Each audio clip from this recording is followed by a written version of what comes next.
Ako Bicol man, syempre mas nga ni partner bako maugma mangyayaring kapaskuhan duman sa mga kababayan niya to partner, sa particular Visayas sa and Visayas Mindanao, and pati na Eastern sa Palawan. Mindanao. Yes, Oo. partner. Huli ini kan Bagyong Odette. Yes, pananala sa partner kan Bagyong Odette. Gulpi duman partner ang magsasabat ning Pasko na daing harong. Daing mga bado, daing pagkaon, daing kuryente, daing tubig. Kaya yan partner, Bakong komportable partner. an mamundong pangyayari ngunyan partner na aranina an Pasko sa aga partner at yan pa sana pero ang oras na Pasko na.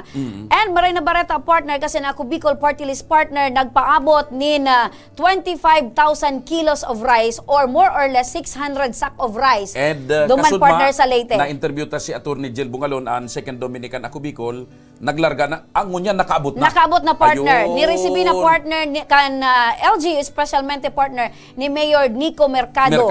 Duman partner sa may parte kan Maasin Leyte. City.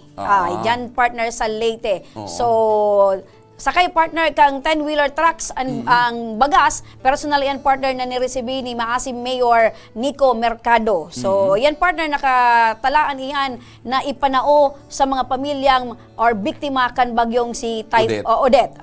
Yan partner. So, sa madaling sabihon, ang Ako Bicol Tabang nakaabot na duman sa Ako Bisaya. Iyan partner, kaya ipinag-utos iyan partner sa kasuguan partner ni Congressman Saldi na tulos na magpadara duman partner ni ayuda. Iyo bagay yung sabi ko partner na so Ako Bicol nagpuon sa panahon ng kalamidad kan bagyong Leyte.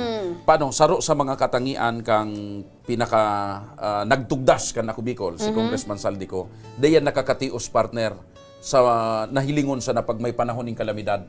Gusto niya talaga magpaabot ng tabang duman sa mga taong naapektaran kan kalamidad. Yes. Ang Leyte kasi partner, pagkukonsiderar iyan na kapitbahay kan Ako Bicol partner. Nasa puso kasi ni Congressman Saldi ko, nasa puso kan Ako Bicol ang pag-ayuda maging Bicolano ka man o bakong Bicolano, lalo na sa panahon ng kalamidad. And syempre partner, ang mga Bicolano baga talaga partner, talagang bistado na talagang matinabang. Tama. Kasi ang Pilipinas baga partner, talagang bersitaw ni kan mga bagyo partner. Kaya sa arog kaning pagkakataon na nailing ta partner ang pag-aduyog, ang pagtataoning tabang, pakikisumaro partner kan Ako Bicol, duman sa mga nadanyarang pamilya, duman sa Eastern Visayas asin Mindanao. Sana ining ayudang ini kan Ako Bicol makatabang, makadagdag para maibsan ang labi-labing pagsakit na namamatian kan mga kababayan ta duman ng mga Bisaya and Pilipino duman sa lugar na ito kang Visayas and Mindanao area. And pangaji taman partner na sana dagos man asin tulos man na makabungkaras tulos